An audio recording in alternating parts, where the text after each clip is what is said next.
Another day, another addition to the loaded 2023 class. And best of all, we got DK of SpartanHoops.com here to break it down with us. Woo! Another fun one. Let's go. Are Locked On Spartans, your daily podcast on the Michigan State Spartans, part of the Locked On Podcast Network, your team every day.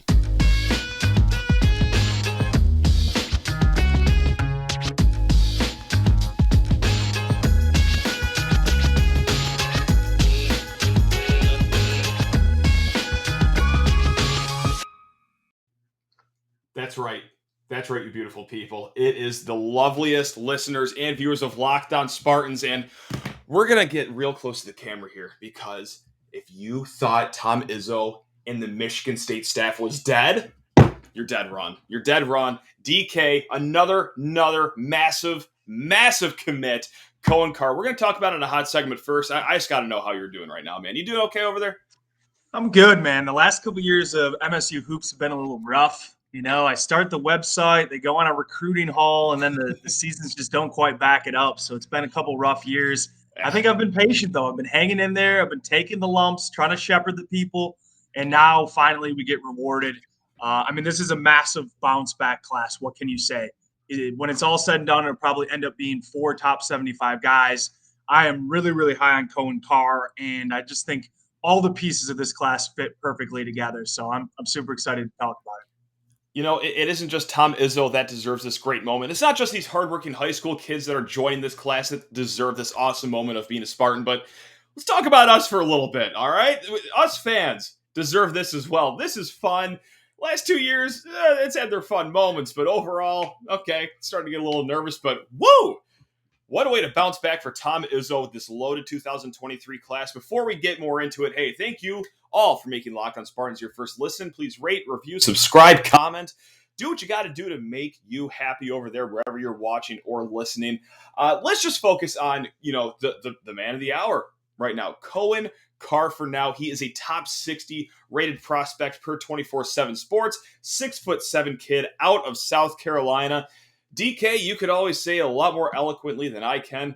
Yeah. Why is this kid so good? Just take us to church, DK. The church of Dave Klein is open for business right now.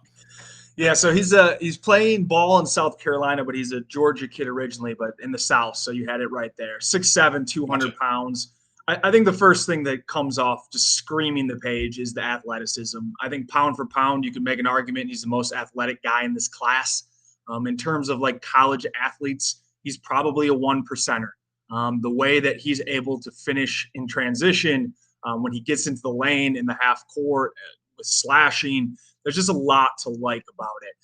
I know it's typical for Spartan fans to always want to kind of compare to Spartan pass. It's difficult to do in this instance. The closest person, maybe athletic wise, I think MB, all things aside from what's happening with his pro career was just a special athlete at the NBA level, let alone the college. So I don't think even bringing him into the Cops is fair. But I think that when you look at the athleticism, I think it is pretty close on par to the post-injury Brandon Dawson. He's a very, very athletic kid. Dawson was more of a 2-footed leaper. This kid can get up off one, which I think is probably a little bit more helpful, particularly in the half court. But he's a power player, power finisher around the rim. And he's a guy that's just going to insert some athleticism and a defensive wing stopper that I don't think really was on the roster. Since Aaron Henry departed, they haven't really had a guy that's 6'6 plus 200 pounds that can defend multiple positions. And when I was looking at the roster as it shapes up for 23-24, granted we get both A.J. Hoggard and Jaden Akins back, which I'm very hopeful that is the case. They really needed some type of athletic wing to insert, to help rebound, to defend multiple positions. And I think Coen Carr, regardless of what he develops offensively, can instantly give you an athletic boost on the glass and on the defensive end. And I think he's a really, really key piece when you're looking at how the roster is shaping up for next year. Not this season, but the next. Sure. I mean, obviously, just like you said, great athlete will mold into being, hopefully, a great college basketball player. But right now, when we get to the 2023 season, do you think he will have an impact that early in his career for Michigan State? Yeah. Because, Garrick Norman just commits and all the Matt McQuaid comparisons are there. Down to what I think Garrick's role can be of being that freshman that plays like 12, 15 minutes a game, just like McQuaid did during his freshman year. Now, how about Coen Carr? Is this a guy that could play like 12, 15 minutes a night, or is it going to be a little lower as a freshman? Not next year, but obviously in 2 years when he finally gets on campus. Yeah, I think he's going to end up playing 15 plus minutes per game. I think he's going to be hard to keep off the court because, again, you look at what potentially MSU's best defensive lineup could be in 23, 24. I think he's absolutely part of that. He's just kind of a bridge in between some of the skill that they have at the position. And given Michigan State's kind of question marks in terms of some of the front court, particularly defensively and at the center position, I think having a guy that you know is absolutely going to be a nonstop motor, crashing the glass on both sides and just being a physical freak everywhere, he's going to play because there's nobody else on the roster that can fill the role that he potentially can. So for me, I think he'll play 15 plus. He's a guy that I think can slot either in at the 3 or the 4. I think primarily you want to see him at the 4, but obviously Xavier Booker's coming in, so he's probably going to get the majority of those minutes, at least 20, 25, depending if he can defend and play on that side of the ball, which right now he needs to continue to work on that. But I think that when you're looking at the potential roster flexibility that Michigan State has, Norman can play the 2 or the 3. You can have Carr play the 3 or the 4. Booker can play the 4 or the 5. And then obviously you have your point guard in Jeremy Fears. So I think that both for the next year and then just looking towards building the future, Carr is just a massive piece. If he only becomes kind of the athletic rim finisher that, again, like Brandon Dawson didn't score very much outside of the paint. Right. He had a pretty dang good career eating glass and finishing for Michigan State. And I think that Carr maybe even has a little bit more perimeter slashing game in the bag, even though maybe I don't think he'll be quite the finisher off the bat that Dawson was when he came in. So, again, I don't want to make a direct one-to-one comparison. It's just difficult because the Big Ten really doesn't have NBA-level athletes come through their doors very often. I really tried to look at just kind of the guys that have gotten drafted in the last 10 to 15 years.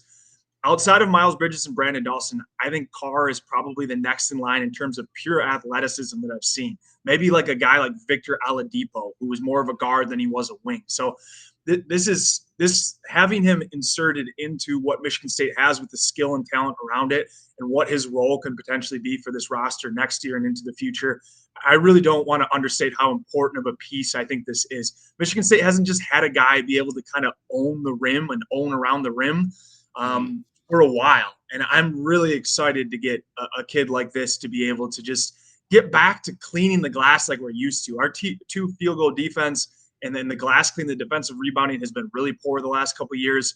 Carr is going to be a huge part of correcting some of that. And I'm really excited to see what he develops into.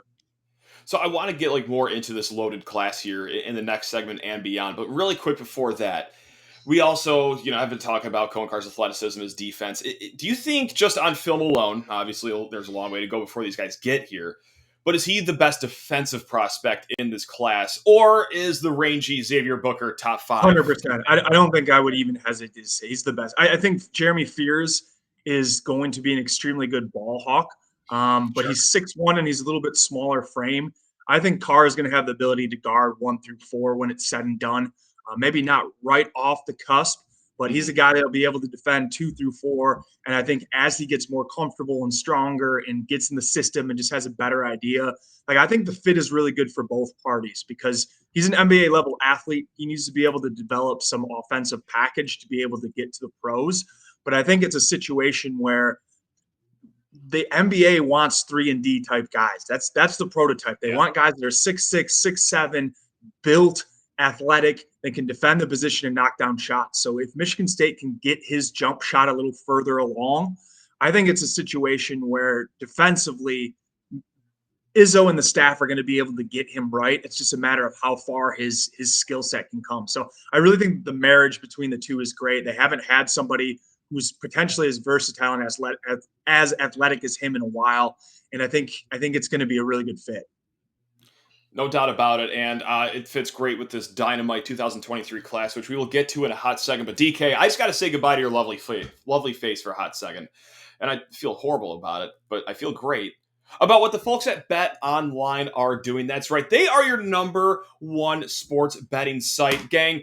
We are coming in hot white hot to college football, NFL football. Oh yeah, that's right. BetOnline's got your NBA futures, your NHL futures, and well, your present day MLB bets because they take care of you. Because like I said, they are your number one online source for your odds, lines, games, and a lot more. Like find reviews and news of every league, including Major League Baseball, NFL, NBA, NHL, combat sports, esports, and hey, one of my favorite sports to bet on, golf, at BetOnline. They continue to be the top online resource for all your sports wagering information from live in-game betting, scores, and podcast. Top to bottom, they have you covered point blank, period. So, head to BetOnline today. Use your mobile device. Learn more about the action and trends happening today. That's at BetOnline, where the game starts. And as we welcome the wonderful Dave Klein of SpartanHoops.com back. Hey, just want to thank you all for making Locked On Spartans your first listen every single day. DK, I'm not going to do any X's and O's talk for this first question, any analysis whatsoever.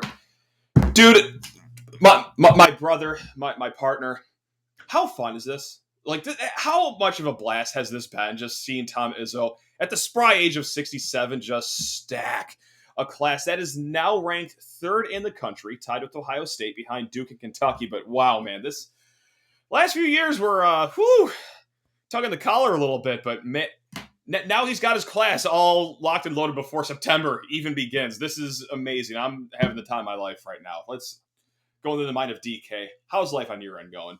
Yeah, I don't think it can get much better than this. I just think that the way that the recruiting went, patient with Booker, on him from the get-go, stuck with him. That was just good old-fashioned hard work. He rolled up the sleeves and brought him home. I think that he's the type of kid that Michigan State has always done pretty well with. They target somebody, they build a good relationship. There's no extracurriculars that are really being sought for, which is hard these days, particularly for a five-star kid. And they honed in on him. They made the effort. I mean, he was at basically every single event that Xavier Booker was at. He turned it. But the between this is just the feel was that Devin Royal was trending away from Michigan State. I think that the staff got a sense of that it was a coin flip. He was going to stay home. He's like 20 miles from Ohio State. He wanted to stay home. That's fine. Yeah. Good luck to him.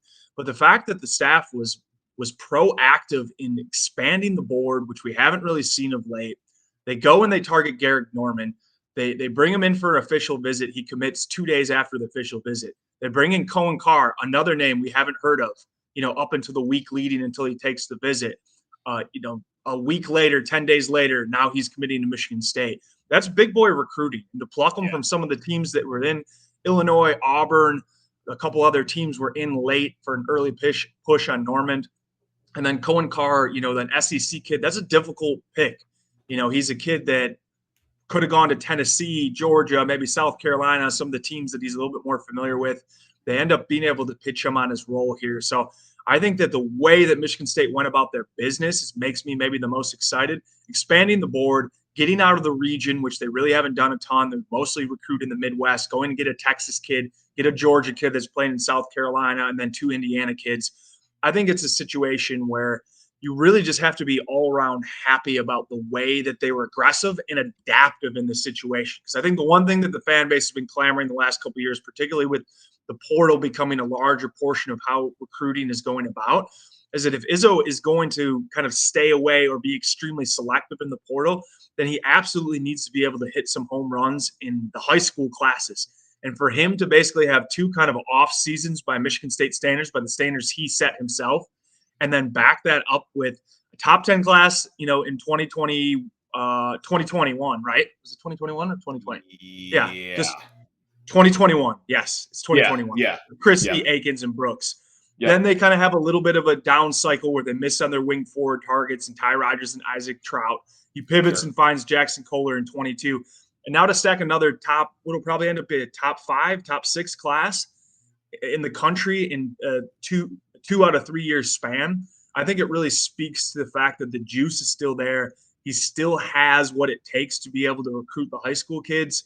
And now we have to see what it all looks like on the court. But I think that this completely re-energizes the program in a big, big way. And I think, again, as you said, as a fan base, we're starting to get a little bit uncomfortable with the way that it's heading in the trajectory. And I don't think that's an unfair statement given the way that it's gone. And now we have a situation where Michigan State's, back in business, baby. They really are. Izzo throwing up the middle finger to all fans that have doubted him. May or may not have my hand up over here for that one, but yeah, he's definitely shut up. Guys like me, especially in the recruiting trail, because, just like you said, man, back-to-back, pretty damn good classes, no doubt about that. You're also, too, I just want to, pick your brain about this. You're pretty plugged in, too, so you probably have some good information, but the class is done right now at 4 kids, or do you think there's even like a small chance that they do try to bring in a 5th kid to the staff? Now, I would be surprised. This would basically, if nobody returned back, this would put them at 11 heading into 23-24. So if Hauser, Hall, and Walker all left, technically they have a year of eligibility, but if all 3 left, it'd put us at 11. I think that's probably the number that going forward Michigan State's going to hover at. This year it's at 10. It's a little shy of how I feel comfortable. I would have preferred 11. Yeah. But right. I think it's a situation when you're looking at the roster, it's almost too deep at every position. To me, really the only question mark coming in to 23-24 will be what does the center position look like? And we're not going to get an answer until after the season. So it's possible if there was some type of movement or it kind of falls apart at the center spot, maybe they go and look at getting a guy. But they didn't do it this year after Julius Marble left, and they don't really have like a clear-cut starter. So if he's not going to do it this year, I'm probably a little doubtful he's going to do it next year. But to me, if you're just looking at it from an assessment standpoint, you're going to have a veteran backcourt of some extremely talented players, A.J. Holgard, Jaden Akins. Walker could technically come back for another year, but if not, then you have Holloman, you have Fears in the mix. So you're kind of too deep there. Brooks will be there. Norman's there on the wing. Then you have Booker and Carr at the power forward position. Again, some flexibility there. Then you have Kohler, Cooper, and Sissoko at the center spot. So I think really top to bottom is a good mix of athleticism, some high upside youth mixed in. I really like the balance of the roster. I think the only position I personally would really be kind of taking an eye on and just making sure that it's a little safer than I perhaps think going into the season is the center spot. Right on. And honestly, before these 2 commitments that they get with Norman and Carr, like I was starting to get a little iffy just about the wing position. Like obviously you felt good about, your backcourt, everything like that, but you're looking at a 2023 season where it's Pierre Brooks. Hey, look, good player, solid player, but we still have to see him actually prove it this upcoming year. And then Malik Hall could possibly be there as well. But I mean, bang, you had Norman, you had Carr. Like now I'm just feeling quite dandy about the wing position right now. And just this whole class goes without saying. And let's do a quick award show right now, DK. And guess what? You're going to be the only judge, the only jury here. Besides Xavier Booker, who is the most impressive get for Michigan State in this class? What was just the best recruitment? Obviously, the top 5 kid is going to be first place. But let's say he's out of the picture between Norman, Carr, and Fears. Which recruitment has wowed you the most? Like the actual recruitment of the player? Yeah, the actual recruitment of the player, like how the staff went about it, and just like the kid they got. So it's a tough one. 3 good options. Yeah, Fears, they just made the push early and he committed. So it feels like he's been part of the program already. I mean, he was basically the lead recruiter on all these other 3 kids. So I need to give a shout out, obviously, to Jeremy for helping close some of this class. I think it was a dual effort between Izzo and the staff. And I think Fears, it can't be understated when you have a vocal point guard as part of that. So if you're asking who's the most important, which I know you're not, I'm going to just pivot slightly and say it's Fears. But I think the most impressive recruitment for me is probably the Garrick Norman situation. You look at the way that his recruitment kind of have just like surged. The fact that Michigan State was able to actually throw their weight around when Illinois, Auburn come in late and make an offer. He was thought to be a Wisconsin lean for a long time. Like they basically just showed up. They said, come visit us. They offered him, and 2 days later he committed. Like, I'm not sure if Izzo has ever had as quick a commit as that in terms of a kid that we really didn't know about like a week before he came to campus, not even. And so the fact that he was able to just make a pitch, fill the family feel, and then the momentum that just was kind of swinging from the Booker commitment, and he swung it into that commitment, I think that probably from the staff was the most impressive. So that's where I would go with that one.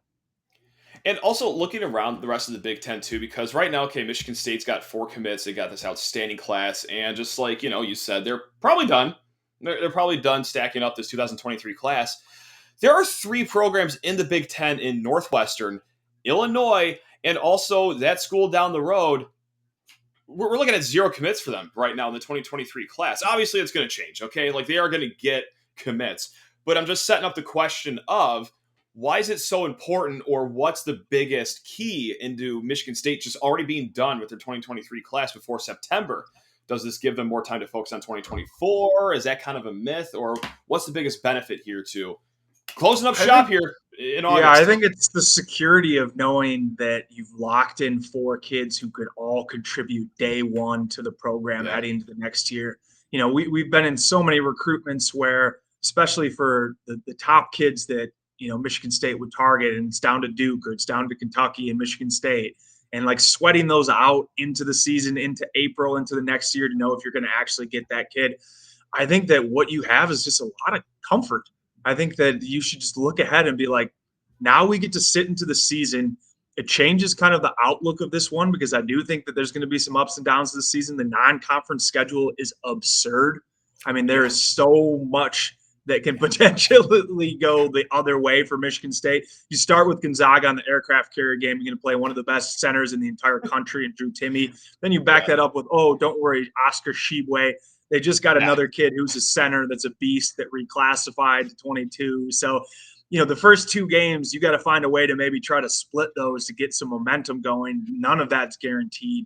You have the PK 85 where you're kicking off with Bama. You've got Nova, UConn, and I think UNC in your bracket. So that's pretty daunting. You get Villanova at home and you go on the road to Notre Dame. It may be one of the toughest schedules that he's ever put together. I'd have to really go back and look just the way that teams are ranked. But we're going to play a bunch of teams right off the get-go. I think it'll be good to get a pulse check, but I also think that there's some benefit of having this class locked up. And that the greatest benefit is coming into this season, it's almost a trial period to see, can guys take the necessary steps that we need them to? Because Michigan State's going to have a top 10 talented roster in 23-24 now with this. What can they do with all the pieces? So I think that there's 2 ways to look at the season. The first is a standalone, how did the season go on its own? And the second is, the pieces that really matter for 23 and 24, and Michigan State has the ability to be back in national contention, are those developing during the course of the season? So I think that the excitement about this class really is going to have an impact on the way that fans view this upcoming season. At least for me personally, that's how I'm viewing it. No, right on. And also, just like you said, okay, you open up with Drew Timme, you have Oscar Tshiebwe in the Champions Classic, and then PK 85. You could have Baycott from North Carolina. Could. It's not a guarantee. You know, you got to. Is anyone going to grow up faster in the nation than Jackson Kohler this year? I mean, what a baptism for this young man to get here in college basketball. So good luck to him. But hey, I mean, probably.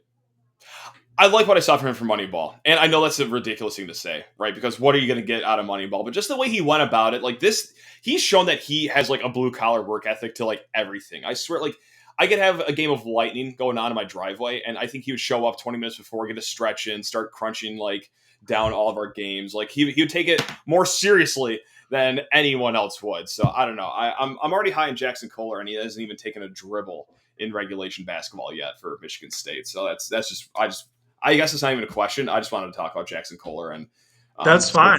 We're drinking the Kool-Aid right now. We're going to have a baptism by fire right off the bat, and we're going to have a pretty good idea of what the center position looks like a month into the season. And we're either going to be wishing that we had gone and got one in the portal, or we're going to be saying, well, maybe Izzo was right, and there is something there that we can work with going forward. So we'll know by December what that looks like, probably. Yeah.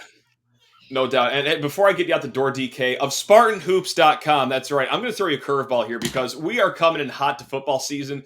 DK, how are we feeling about our football Spartans right now? Drop a record prediction on us right now.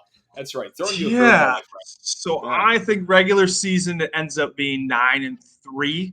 And I think that they got a shot at the bowl game. We'll just have to see who they end up playing. But the Washington game's the big swing one, right? That goes our way. I think you're going to feel pretty good about it. But it's going to be tough winning a couple of the places in the conference this season. So you just got to keep the momentum going, right? The recruiting's doing pretty well. You know, we had a surge in June, and then it was a little lull, and now it's kind of picked up again a little bit. So I think it's a circumstance where you just want them to go out, win 9-10 games this season. Continue to be a program where mediocrity is not the acceptable standard, basically, right? So you Look at won 11 last year, win 9 this year, and that should be kind of the low bar every year. I think go out and win 9 games, find a way to win 9 games, and then in a couple seasons maybe we get a crack or two at the Big Ten championship and see where it goes from there. Look at that. SpartanHoops.com is SpartanPigskin.com dropping soon. No, it's not. Definitely not. Okay. Well, never say never. Stay tuned to it. Maybe fall 2023. Who's to say? I'm just going to sign you up for making another website. No, DK, you do enough hard work over at SpartanHoops.com. You are the Pope of all things Michigan State basketball. Thank you for all your hard work, and super thank you for your generosity and your time here joining Locked On Spartans. One of the elite friends of the program right here. So you are the man, DK. I love you. The people love you. You're simply the best. Love you too, Matt. Thanks for having me on today. And go green. It's a good day to be a Michigan State basketball fan. We haven't gotten to say that in a couple of years. It's a damn good day to be one. It really is. Are we back? I think we're back. It sounds like we're back. I mean, we're back until the season starts, and we're watching Drew Timme drop 30 on us on an aircraft carrier. But besides that, we're back. We're definitely back. I'll edit all that out. We're going to keep the vibes good here. Yeah. It sounds like Oscar Sheehan. The future, baby. 40 and 25. Hope springs eternal. Recruiting cures all woes. Just put me in a coma until. Well, I want to enjoy this football season, but put me in a coma until November 2023, and I'm a happy man. So I might skip my kid's birthday, but hey, it is what it is. It happens. They'll see you the next year. It's all good. Yeah, how much can he really grow in 1 year, So there we go, man. But until then, DK, you're the man. Everyone else, all right, thank man. you so much for making us first listen, first watch. You guys are all the best. Love you all. Go green. Woo!